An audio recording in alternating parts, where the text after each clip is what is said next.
चलिए ठीक है, तो हम लोग बात कर रहे हैं संसद के दोनों सदनों की, लोकसभा और राज्यसभा की। तो लोकसभा आर्टिकल 81 में है और राज्यसभा आर्टिकल 80 में।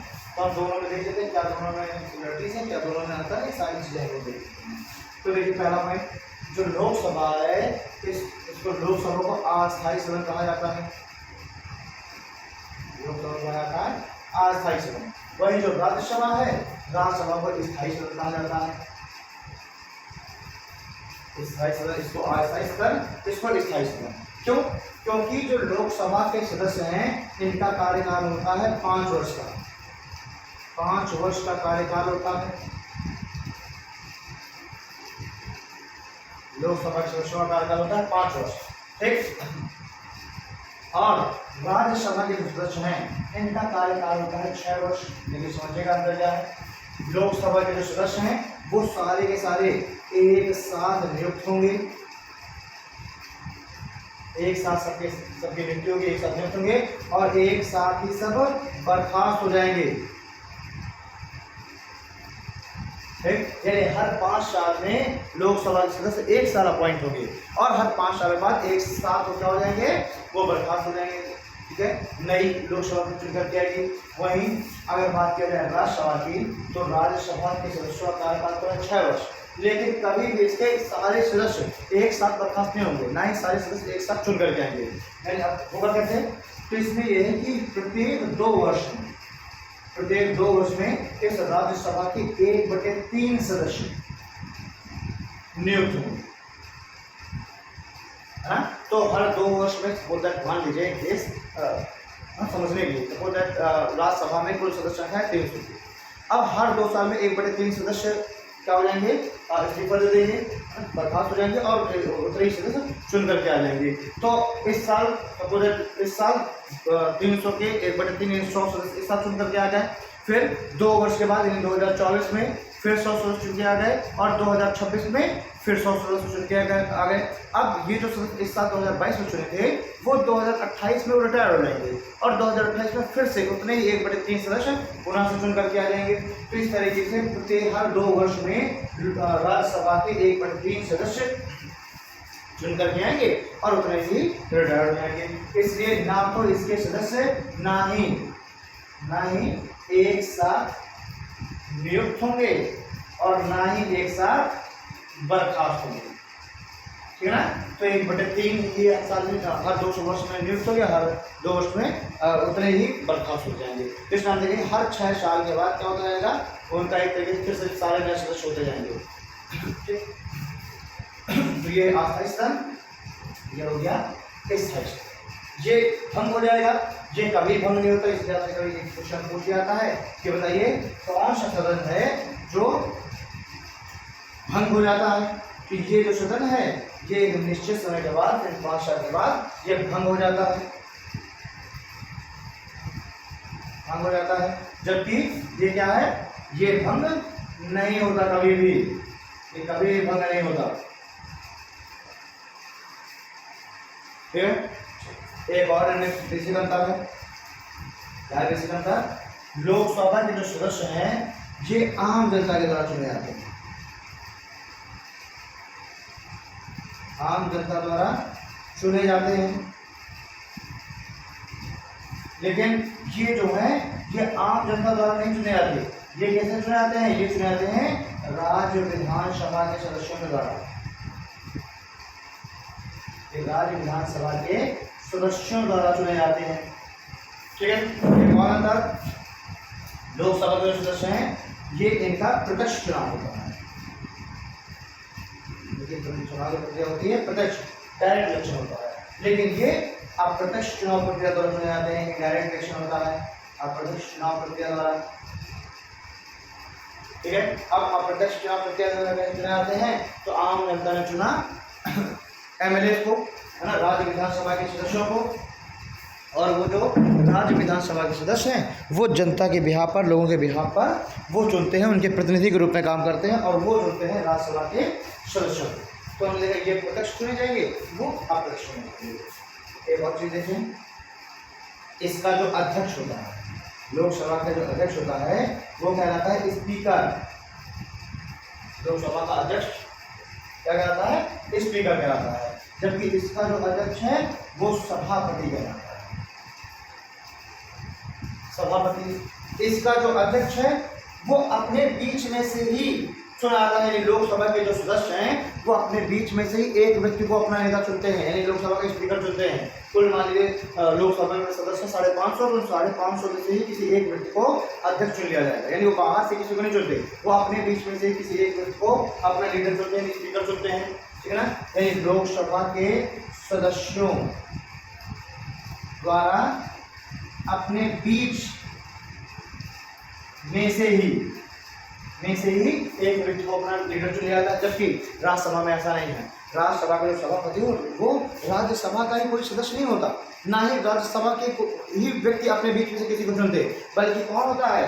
तो राज्यसभा का जो इस सभापति है वो होता है उपराष्ट्रपति, यानी कि जो भी व्यक्ति उपराष्ट्रपति के पद पर बैठा होगा वो अपने आप ही राज्यसभा का सभापति भी होगा। इसमें हम कहते हैं एक्स ऑफिशियो सीट होती है, ये एक्स ऑफिशियो चेयरमैन होता है ना, यानी पदेन सभापति होता है। इसके लिए अलग से कोई चुनाव नहीं होता सभापति का, ठीक है ना। जो भी व्यक्ति उपराष्ट्रपति होगा वो अपने आप ही बन जाएगा राज्यसभा का सभापति। अब एक कभी आपसे क्वेश्चन बहुत पूछा जाता है नॉर्मली, और उसका आंसर बहुत ईजी है, लेकिन बच्चे उसको ध्यान देते हैं। क्या याद है कि हम आम बोलचाल की भाषा में हम लोग इस चीज़ को देखते भी हैं। हम लोकसभा को हम बोल देते हैं नॉर्मली आम बोलचाल की भाषा में, इसको हम बोल देते हैं लोअर हाउस, बोल देते हैं ना लोअर हाउस, यानी निम्न सदन बोल देते हैं इसे आम बोलचाल की भाषा में। लोकसभा को हम बोल देते हैं लोअर हाउस या निम्न सदन, जबकि राज्यसभा को आम बोलचाल की भाषा में हम बोलते हैं अपर हाउस या उच्च सदन। तो यहाँ पे कारण ऐसा क्यों है कि हम लोकसभा को लोअर हाउस बोलते हैं और राज्यसभा को अपर हाउस बोलते हैं?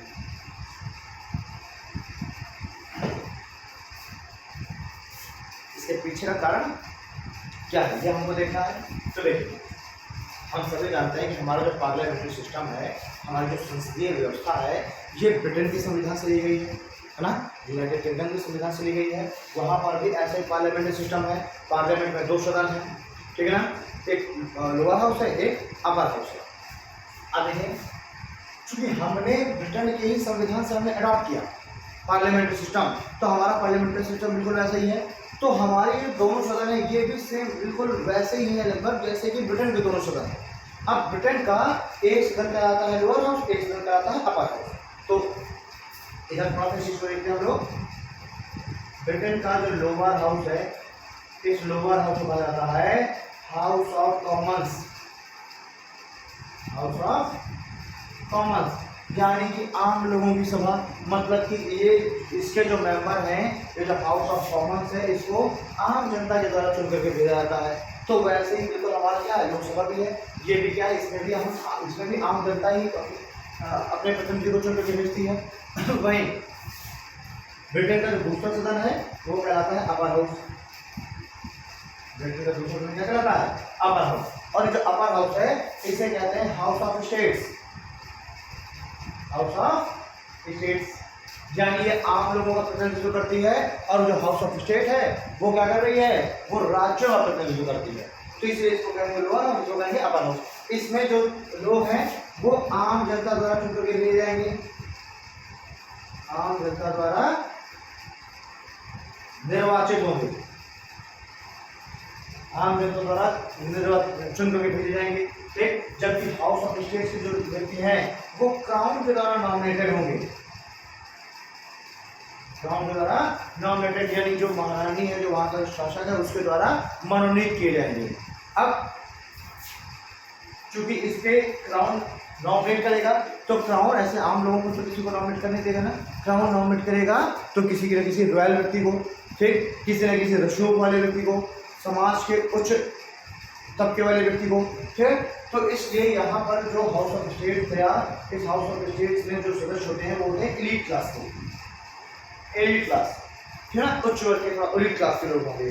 तो इसी वजह से चूंकि यहाँ पर है एलीट क्लास के लोग, यही कारण है कि हम इसको बोल देते हैं अपर हाउस, और यहाँ पर आम जनता द्वारा चुने गए आम लोग हैं, इसलिए इसको हम बोलते हैं लोअर हाउस। और चूंकि ये जो हाउस ऑफ कॉमन्स है और हाउस ऑफ द स्टेट्स है वो लगभग लोकसभा और राज्यसभा के ही जैसा है, इसलिए हम कहते हैं कि लोकसभा एक निम्न सदन है और राज्यसभा एक उच्च सदन है। इसके अलावा और इसमें कोई और सा कारण नहीं, ये एक मात्र कारण है। ओके, तो ये चीज हमने देख ली।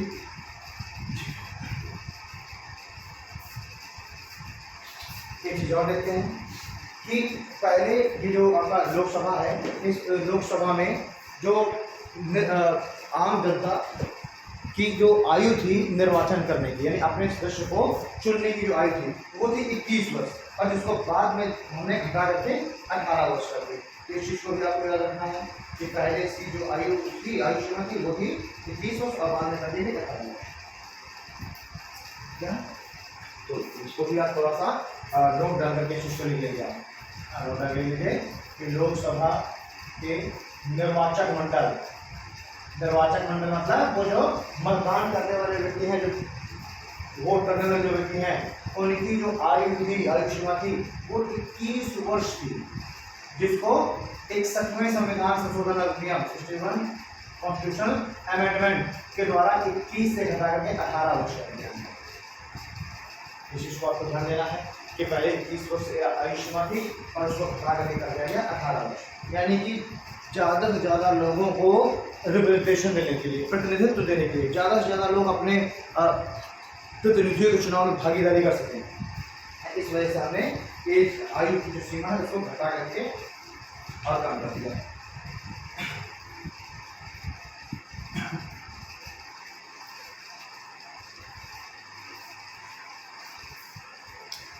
यहाँ हो गया, इसको साफ करते हैं फिर हम लोग आगे बढ़ते हैं।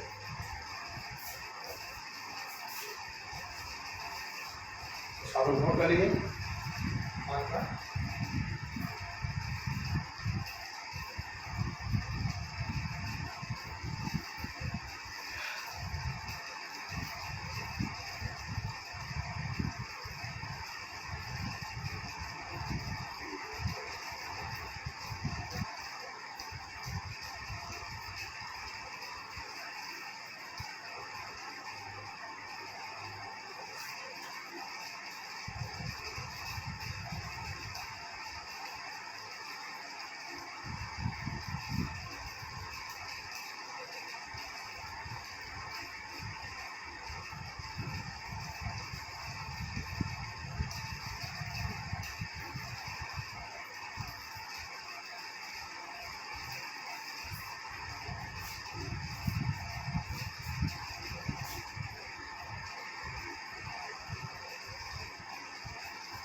अब देखिए एक चीज और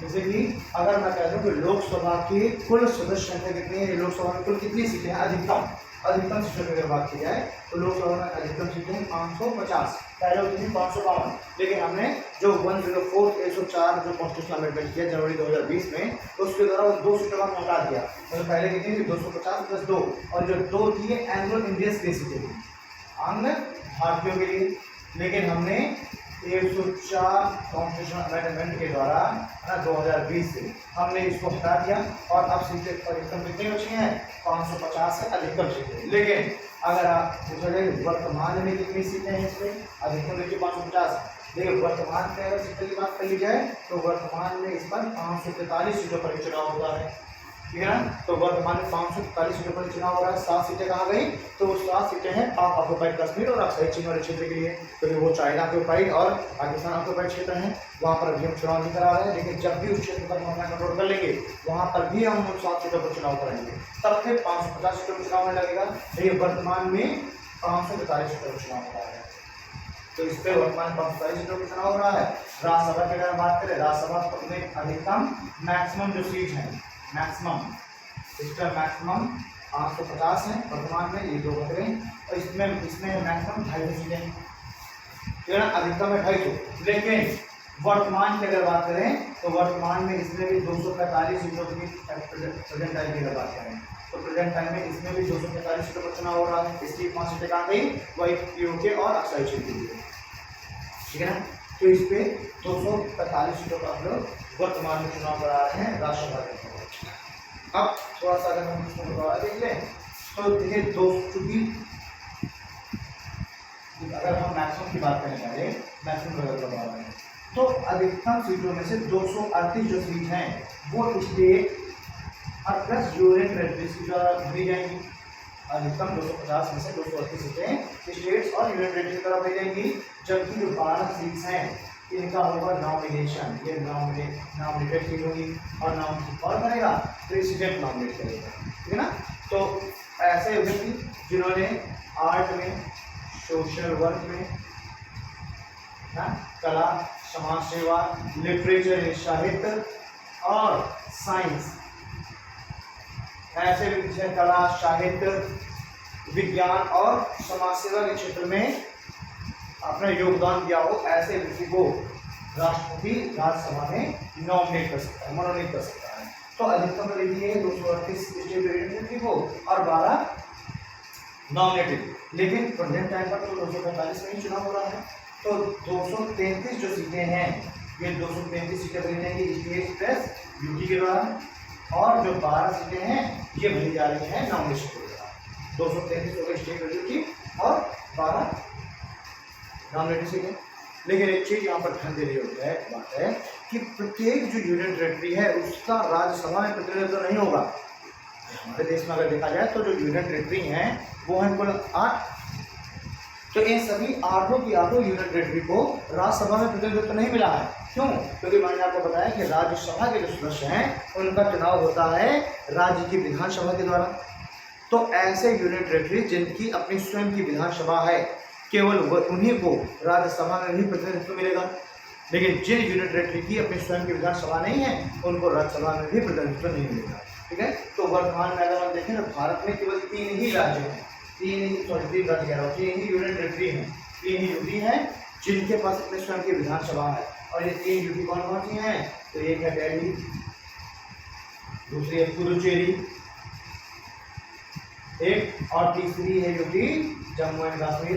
इन 3 यूनियन टेरिटरी के पास अपनी स्वयं की विधानसभा है और यही कारण है कि इन 3 यूनियन टेरिटरी को राज्यसभा में भी सीटें मिली हुई हैं। तो अब अगर हम बात करते हैं कि किस यूनियन टेरिटरी को कितनी सीटें मिली है राज्यसभा में, तो दिल्ली को मिली है 3 सीट, पुदुचेरी को मिली 1 सीट और जम्मू कश्मीर को मिली 4 सीट, यानी कुल 8 सीटें इन 233 में से जो 8 सीट्स हैं ये कुल 8 सीटें यूनियन टेरिटरी के द्वारा भरी गई हैं और 225 सीट किसके द्वारा भरी गई है?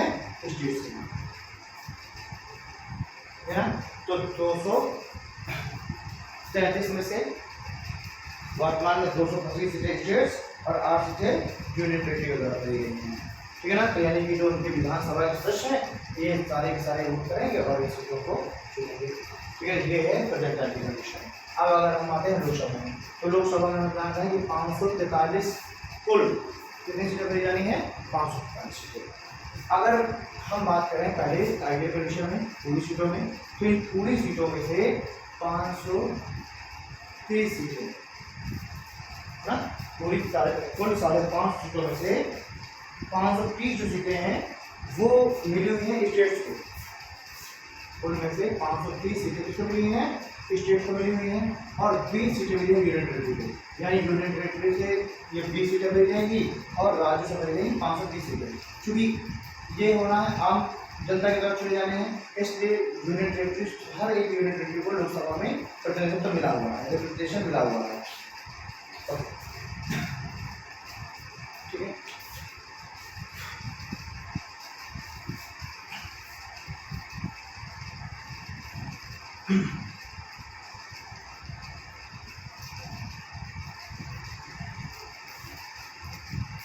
लेकिन अगर हम वर्तमान में कंडीशन देखते हैं, वर्तमान सिनेरियो क्या है तो वर्तमान में कुल 543 सीटें लोकसभा में भरी जा रही हैं और इन 543 सीटों में से 19 सीट यूनियन टेरिटरी द्वारा भरी जा रही हैं। इससे पहले 2019 से पहले जब जम्मू कश्मीर एक यूनियन टेरिटरी नहीं बना था, जम्मू कश्मीर क्या था, जम्मू कश्मीर एक राज्य था, उस समय तक अगर हम देख रहे थे तो उस समय तक की कंडीशन क्या थी कि 530, ये मैं बात कर रहा हूँ 2019 से पहले की, तो इस समय कंडीशन क्या थी, कुल 545 सीटें भरी जा रही थी, 552 थी, 545 भरी जा रही थी, 2 एंग्लो इंडियन भी भरी जा रही थी। तो इन 545 सीटों में से 530 सीटें राज्यों के द्वारा भरी हुई थी, 13 सीट्स भरी हुई थी यूनियन टेरिटरीज के द्वारा, है ना, जिनमें से उस समय 2019 से पहले 7 यूनियन टेरिटरियाँ थी। 7 यूनियन टेरिटरियों में से दिल्ली के पास टोटल कुल यूनियन टेरिटरी कितनी, 7, और इन 7 यूनियन टेरिटरियों में से जो दिल्ली है उसके पास अकेले 7 सीटें थी और बाकी जो बची 6 यूनियन टेरिटरी उन सभी के पास एक सीट थी, तो टोटल मिलाकर 6 सीट उनके पास हो गई और 7 दिल्ली के पास कुल कितनी सीटें हो गई, 13। और मैंने बताया कि अधिकतम में यूनियन टेरिटरी कितने की जरूरत है, 20 सीटें, तो 13 सीटें 2019 से पहले यूनियन टेरिटरी की तरफ दी जा रही थी, 530 राज्यों की तरफ, राज्यों का जो कोटा है वो फुल था, यूनियन टेरिटरीज का कोटा खाली था और 2 सीट भर दी गई एंग्लो इंडियंस के द्वारा। तो कितनी सीटें टोटल हो गई, 545 सीटें दी जा रही थी। लेकिन अगर हम वर्तमान की बात करें तो 2 तो ये कट गई एंग्लो इंडियंस की। दूसरी चीज, अब जो जम्मू कश्मीर है उस जम्मू कश्मीर को राज्य का दर्जा उससे वापस ले लिया गया और उसे यूनियन टेरिटरी के दर्जे में डाल दिया गया और जम्मू कश्मीर को लोकसभा में, जो जम्मू कश्मीर संसदीय क्षेत्र है उसको लोकसभा में 6 सीटें मिली हुई थी। तो जम्मू कश्मीर को राज्यसभा में कितनी सीटें मिली हैं, 4 सीटें, तो जम्मू कश्मीर को लोकसभा में कितनी सीटें मिली हैं, 6 सीटें मिली हुई हैं। तो इसलिए हम देखेंगे कि यहाँ पर भी देखिए 13, और अगर हम प्रेजेंट की बात करें, प्रेजेंट के सिनेरियो की बात करें तो प्रेजेंट में इन 530 में से 6 सीटें निकल गई और 5 चले गए यूनियन टेरिटरी वाले हिस्से में चले गए। तो इस 530 में से बची कितनी राज्यों के पास, 524 बची और यूनियन टेरिटरी के पास कितनी हो गई, 13 में से 6 ऐड हो गई तो हो गई 19, ठीक है ना। टोटल सीटों की बात किया जाए तो टोटल कितनी हो गई, 545 हो गई। क्यों, क्योंकि 2 एंग्लो इंडियंस वाली तो समाप्त ऑलरेडी हो ही गई। तो अभी वर्तमान में कुल सीटें कितनी भरी हैं, 545 भरी हुई हैं, जिनमें से 524 राज्यों की और 19 यूनियन टेरिटरी की। यानी मैं कह सकता हूँ कि यूटी वाले कोटे में 1 सीट अभी खाली है और राज्यों वाली सूची में अभी राज्यों वाले कोटे में भी 6 सीटें खाली हैं, ठीक है। तो ये है वर्तमान में सीटों का बंटवारा। एक चीज और हम इसमें देखते हैं, जो लोकसभा है उसमें सीटें फिक्स नहीं है। लोकसभा में जो सीट्स हैं वो फिक्स नहीं है, वो जनसंख्या के आधार पर घटती बढ़ती रहती है। जनसंख्या बढ़ गई सीटें हम बढ़ा देंगे, जनसंख्या घट गई सीटें हमको घटाना पड़ेगा। और इन सीटों का निर्धारण करने के लिए परिसीमन आयोग यानी डिलिमिटेशन कमीशन, परिसीमन आयोग यानी कि डिलिमिटेशन कमीशन का गठन किया जाएगा, ठीक। जनसंख्या के आधार पर हम सीटों को घटाते बढ़ाते हैं। जबकि राज्यसभा में शेड्यूल 4 जो अनुसूची 4 है, इस अनुसूची 4 के तहत इसमें सीट्स फिक्स कर दी गई हैं। अनुसूची 4 के तहत राज्यसभा में सीटों की संख्या फिक्स है, जबकि लोकसभा में सीटों की संख्या फिक्स नहीं है, वो जनसंख्या के आधार पर घटती बढ़ती रहती है, ठीक है। एक पॉइंट और इसमें देखना है, राज्यसभा में किसी भी तरीके का रिजर्वेशन नहीं है, नो रिजर्वेशन ऑन राज्यसभा में सदस्यों को लेकर के किसी भी तरीके का कोई रिजर्वेशन नहीं है। जबकि लोकसभा में रिजर्वेशन है, लोकसभा में रिजर्वेशन या आरक्षण है। तो अगर हम आरक्षण की बात करें, क्या आरक्षण है लोकसभा में, तो देखिए जो शेड्यूल कास्ट है, शेड्यूल कास्ट के लिए 84 सीटें रिजर्व हैं, शेड्यूल ट्राइब के लिए 47 सीटें रिजर्व हैं। तो शेड्यूल कास्ट के लिए 84 और शेड्यूल ट्राइब के लिए 47 सीटें रिजर्व हैं। लेकिन अगर हम ओबीसी की बात करें तो ओबीसी के लिए कोई रिजर्वेशन नहीं, ठीक। जहाँ राज्यसभा में किसी के लिए भी कोई रिजर्वेशन नहीं है, वहीं लोकसभा में शेड्यूल कास्ट के लिए 84, शेड्यूल ट्राइब के लिए 47 सीटें रिजर्व है, जबकि ओबीसी के लिए एक भी सीट रिजर्व नहीं है। ठीक है, तो ये चीज हो गई। और देख रहे हैं कि जो राज्यसभा है वो एक स्थायी सदन है, जबकि लोकसभा एक अस्थायी सदन है। ठीक है, तो यानी कि ये हम लोगों ने इस टॉपिक को हमने कंप्लीट कर दिया। हमने देख लिया विधायिका क्या है, कार्यपालिका क्या है, न्यायपालिका क्या है। विधायिका में हमने संसद को देख लिया, संसद के हमने दोनों सदनों की चर्चा कर ली, लोकसभा की भी चर्चा कर ली और राज्यसभा की चर्चा कर ली। और आगे बढ़ाते हैं हम। अब हमने विधायकों को देख लिया, हमने लेजिस्लेचर को देख लिया, अब हम देखें कार्यपालिका को। ये देखिए अभी तक सारी बातें कहीं चल रही हैं, ये सारी बातें चल रही है लेजिस्लेचर की, यानी विधायिका की, संसद की विधायिका का ही तो है। तो अभी तक हम लोग संसद की बात कर रहे थे, यानी हम अभी तक विधायिका की बात कर रहे थे। अब हम बात करेंगे कार्यपालिका की, की बात करेंगे।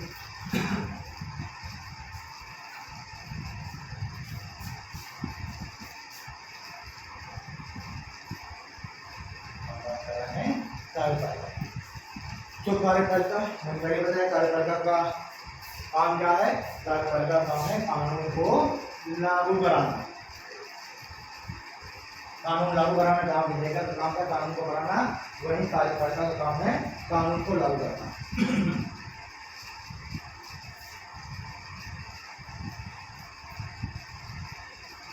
ठीक है,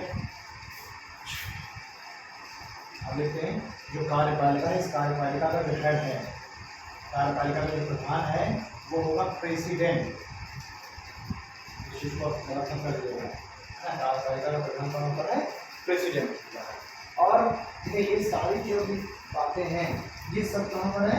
ये सब आर्टिकल 74 के तहत। ये सारा जो है सब ये आर्टिकल 74 के तहत। आर्टिकल 74 में लिखा हुआ है कि राष्ट्रपति कार्यपालिका का प्रधान होगा, यानी ये क्या होगा? ये लेकिन ये कार्यपालिका का प्रधान होगा, पर हम इसको क्या कह रहे हैं? उसको नॉमिनल हेड कह रहे हैं, या डे ज़्योर कह रहे हैं।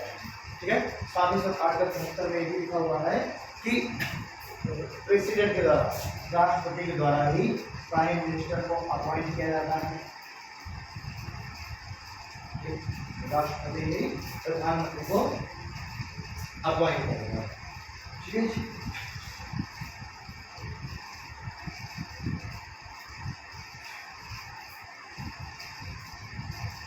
तो प्राइम मिनिस्टर ने अपॉइंट कर दिया प्रधानमंत्री को, और ये प्रधानमंत्री है कार्यपालिका का रियल है।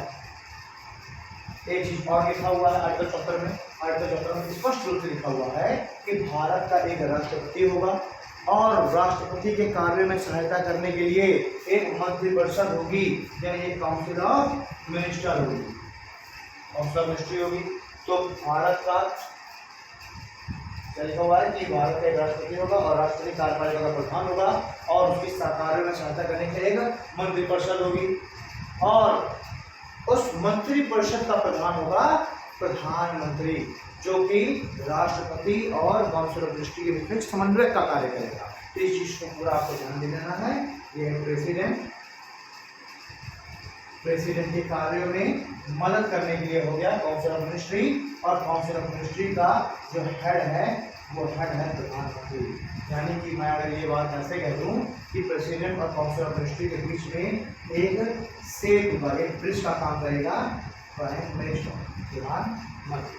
तो ठीक है, तो ये है आपका आर्टिकल 74 चल रहा था। आर्टिकल 74 कार्यपालिका का प्रधान राष्ट्रपति की बात करता है कि राष्ट्रपति के कार्य मदद करने का काउंसिल मिनिस्ट्री होगी, और इस काउंसिल मिनिस्ट्री का प्रधान होगा प्रधानमंत्री। ठीक है ना, जो राष्ट्रपति को काउंसिल मिनिस्ट्री के कार्यों की जानकारी देगा।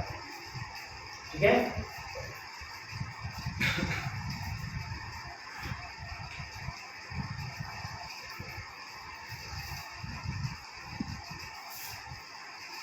क्योंकि इस काउंसिल ऑफ जो मिनिस्ट्री है, जो मंत्रिपरिषद है, इस मंत्रिपरिषद में भी कई तरीके के मिनिस्टर्स होते हैं, कई तरह के मंत्री होते हैं। जैसे कि एक होते हैं कैबिनेट मिनिस्टर,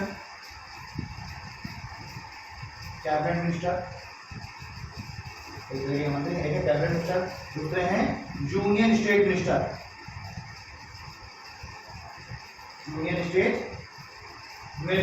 तो एक हो गया कैबिनेट मिनिस्टर हो गए, दूसरे हो गए यूनियन स्टेट मिनिस्टर हो गए, और तीसरे होते हैं स्पेशल टास्क ऑफिसर। मिनिस्टर, जिसे हम कहते हैं स्वतंत्र प्रभार, स्वतंत्र प्रभार मंत्री यानी कि स्पेशल टास्क मिनिस्टर, किसी स्पेशल विभाग को प्रदान किया गया जो कि पहले नहीं था और उसका मिनिस्टर बना दिया गया, मंत्री बना दिया गया, तो वो हो जाएगा स्वतंत्र प्रभार मंत्री। और जो स्वतंत्र प्रभार मंत्री है ये डायरेक्ट पीएम को रिपोर्ट करेगा,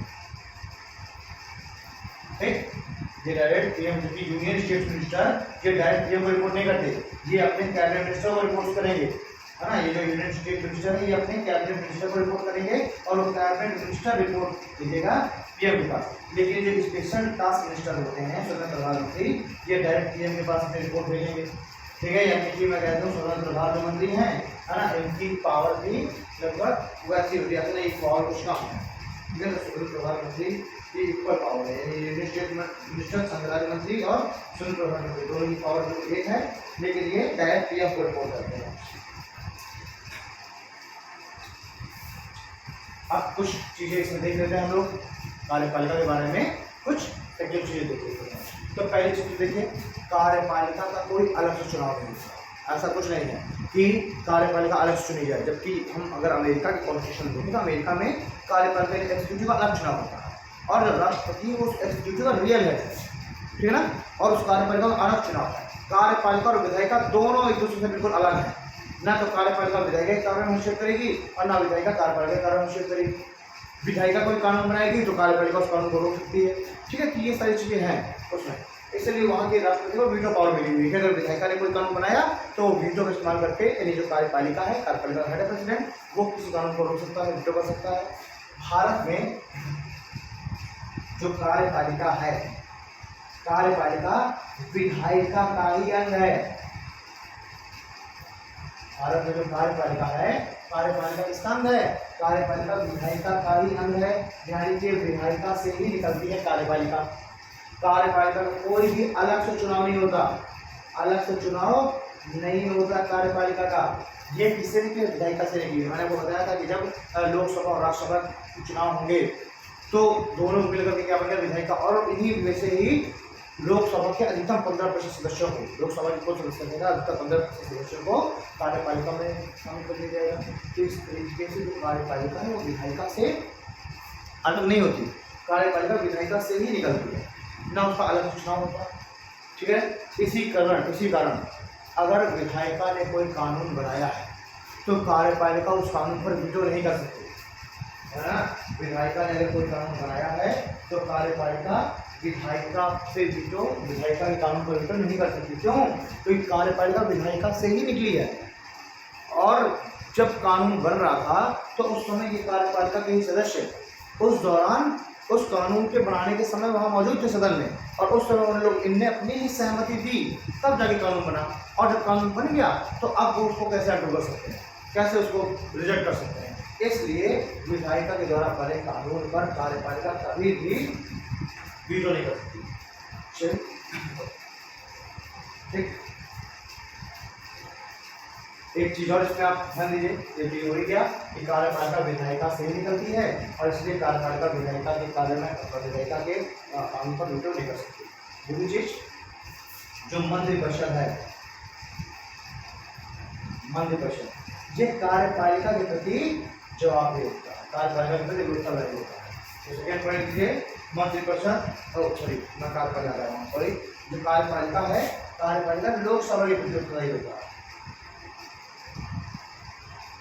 जो मंत्रिपरिषद है, जो मंत्रिपरिषद एक काउंसिल दृष्टि है, ये काउंसिल दृष्टि लोकसभा के प्रति उत्तरदायी होती है, ठीक है ना। तो सीधी सी बात है कि लोकसभा में बहुमत प्राप्त दल के नेता को ही सरकार, जो बहुमत प्राप्त दल होता है उसको ही सरकार बनाने का न्योता दिया जाता है और वही दल अपनी सरकार बनाएगा और अपना नेता चुनेगा, यानी प्रधानमंत्री चुन लिया। अब प्रधानमंत्री क्या करेगा, प्रधानमंत्री भी अपने ही जो समर्थन वाले लोग हैं उनको ही अपनी मिनिस्ट्री में शामिल करेगा, परिषद में शामिल करेगा, ठीक है। तो सीधी सी बात है कि जो मंत्रिपरिषद है, मंत्रिपरिषद कहाँ से निकल करके आई, लोकसभा से निकल करके आई, और इसीलिए ये जो मंत्रिपरिषद है वो लोकसभा की प्रति उत्तरदायी होगी, ठीक है। एक मिनट आप लोग इसको नोट कीजिए।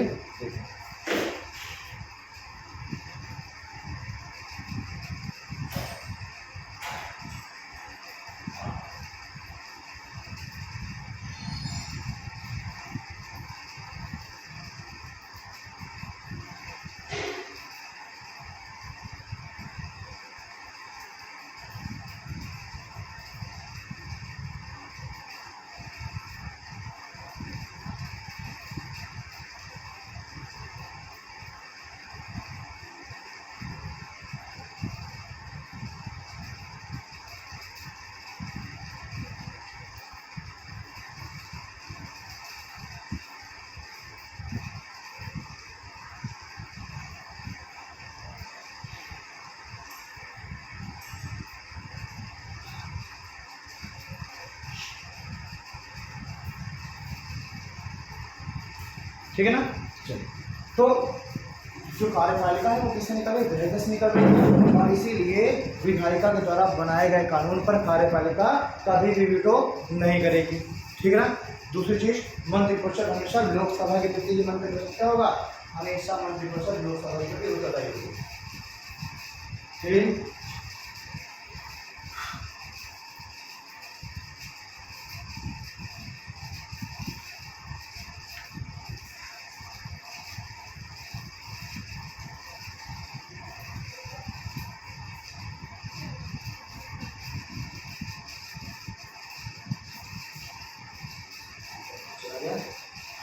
तो मान लीजिए तीन चीजें हम लोगों ने अभी तक बात कर ली। एक तो बात कर ली कार्यपालिका विधायिका से ही आती है, पहला पॉइंट ध्यान दीजिएगा, कार्यपालिका विधायिका से आती है, ये पहला हमने पॉइंट डिस्कस किया। दूसरा पॉइंट हमने डिस्कस किया कि जो मंत्रिपरिषद है वो लोकसभा के प्रति उत्तरदायी होता है। और तीसरा पॉइंट हमने ऑलरेडी पहले ही दे चुके हैं कि नॉमिनल हेड हमारे यहाँ प्रेसिडेंट है और रियल हेड हमारे यहाँ प्राइम मिनिस्टर है। नॉमिनल हेड प्रेसिडेंट है और रियल हेड कौन है, प्राइम मिनिस्टर है। तो ध्यान दीजिए इस चीज को, जहां पर भी जिस देश के संविधान में भी ये तीनों कंडीशन फुलफिल हो, ये तीनों कंडीशन पूरी होती हो, उस देश का जो उस देश में पार्लियामेंट्री सिस्टम होता है। क्या दूसरे शब्दों में कह दूं कि अगर कहीं पर किसी देश में पार्लियामेंट्री सिस्टम है तो वहां पर उस देश में तीनों कंडीशन फुलफिल होंगी, ठीक ना। यानी कि पार्लियामेंट्री फॉर्म ऑफ गवर्नमेंट, अगर संसदीय शासन व्यवस्था की बात की जाए, पार्लियामेंट्री फॉर्म ऑफ गवर्नमेंट की बात की जाए, पार्लियामेंट्री फॉर्म ऑफ गवर्नमेंट की बात किया जाए, यानी कि संसदीय शासन व्यवस्था की बात किया जाए, तो वहां पर तीन कंडीशन फुलफिल होनी जरूरी है। कौन सी, रियल हेड और नॉमिनल हेड दोनों अलग अलग हो, नॉमिनल हेड दोनों अलग अलग हो। दूसरी कंडीशन मैंने आपको बताई कि जो मंत्रिपरिषद है, काउंसिल ऑफ मिनिस्ट्री, वो लोकसभा के प्रति उत्तरदायी हो। और तीसरी कंडीशन मैंने आपको बताई थी कि जो कार्यपालिका है, कार्यपालिका विधायिका से ही आती है, विधायिका से है। जहां पर भी तीनों कंडीशन फुलफिल हो रही हो वहां पर पार्लियामेंट्री फॉर्म ऑफ गवर्नमेंट होता है, और जहां पर तीनों कंडीशन फुलफिल ना हो वहां पर कैसी गवर्नमेंट होती है, वहां पर होता है presidential form of government. Presidential form of government यानी अध्यक्षीय शासन व्यवस्था, जहां पर तीनों कंडीशन फुलफिल हो वहां पर संसदीय शासन व्यवस्था, और जहां पर तीनों कंडीशन फुलफिल ना हो वहां पर अध्यक्षीय शासन व्यवस्था। अब एक बात बताइए आपके कि जो अमेरिका है, अमेरिका में जो रियल हेड है और नॉमिनल हेड है वो दोनों अलग अलग होते हैं कि एक ही होता है, दोनों एक ही होता है। जो वहाँ का जो राष्ट्रपति है वही वहाँ का रियल हेड भी है, वही वहाँ का नॉमिनल हेड भी है, प्रधानमंत्री का कोई पद नहीं होता। इसलिए अमेरिका को कहा जाता है, अमेरिका में कौन सा शासन व्यवस्था है, तो अध्यक्षीय शासन व्यवस्था यानी प्रेसिडेंशियल फॉर्म ऑफ गवर्नमेंट है। क्योंकि भारत में हम लिखते हैं राष्ट्रपति का पद भी है और प्रधानमंत्री का पद भी है। यानी कि भारत में कैसी शासन व्यवस्था है, तो भारत में है संसदीय शासन व्यवस्था, पार्लियामेंट्री फॉर्म ऑफ गवर्नमेंट, ठीक है। ये बात तो हम लोगों ने देख ली, लोकसभा और राज्यसभा भी देख ली हमने, विधायिका भी देख ली, कार्यपालिका भी देख लिया। अब थोड़ा सा अगर हम बात करें आर्टिकल 75 की। अब देखिए, चूंकि कार्यपालिका में मैंने आपको क्या बता दिया, कार्यपालिका में मैंने बता दिया आपको दो है, एक तो प्रेसिडेंट भी एक हेड है और ये है कार्यपालिका, और मैंने वो कार्यपालिका एग्जीक्यूटिव में आपको दो हेड बताया, एक हेड मैंने आपको बताया प्रेसिडेंट और दूसरा हेड मैंने बताया आपको प्राइम मिनिस्टर। दो हेड बताया, प्रेसिडेंट कैसा हेड है, प्रेसिडेंट नॉमिनल हेड है, और प्राइम मिनिस्टर कैसा हेड है, तो प्राइम मिनिस्टर रियल हेड है। एक अब इस रियल हेड के बारे में जो भी बातें हैं वो सब होगी आर्टिकल 75 के अंदर। यानी रियल हेड मतलब जो वास्तविक कार्यपालिका है, प्रधानमंत्री है, तो उसके बारे में बातें दी गई हैं आर्टिकल 75 में, और आर्टिकल 75 में भी 6 क्लॉज में बात की गई है।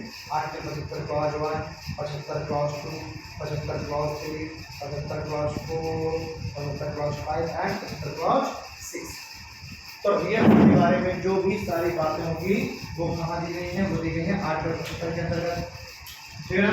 वहीं अगर हम बात करें कि नॉमिनल हेड के बारे में चीजें कहाँ दी गई हैं, देखिए मुख्य रूप से नॉमिनल हेड के बारे में जो बातें हैं वो आर्टिकल 52 से लेकर 61 तक है। उसका पद, पदभार, ठीक है, कार्यकाल क्या होगा, क्या क्वालिफिकेशन होनी चाहिए, इलेक्टोरल क्रॉस क्या है, इलेक्शन का प्रोसीजर क्या है, ये है आर्टिकल 52 से 61 तक है। बाकी पूरे संविधान में ही प्रेसिडेंट के बारे में बात की गई है हर जगह। आप देखिए, आप इमरजेंसी देखें तो उसके बारे में बात की गई है, ठीक है, केंद्र सरकार में देखें तो बात की गई है, जहाँ पर भी आप देखेंगे इसके बारे में बात की गई, प्रेसिडेंट के बारे में, पार्लियामेंट देखें तो बात की गई, हर जगह इसके बारे में, नॉमिनेशन के बारे में बात की गई है, प्रेसिडेंट के बारे में। देखिए मुख्य रूप से आर्टिकल 52 से आर्टिकल 61 तक। वहीं जो रियल हेड है उसके बारे में आर्टिकल 75 में बात की गई है। फिर बहुत ज़्यादा डिटेल में इसके बारे में बात नहीं की। प्रधानमंत्री के कार्यकाल के बारे में, प्रधानमंत्री पद के बारे में बहुत ज़्यादा डिटेल में चर्चा नहीं है, लेकिन फिर भी एक संक्षिप्त जानकारी इसके बारे में दी गई है, ये अवश्य दी गई है। तो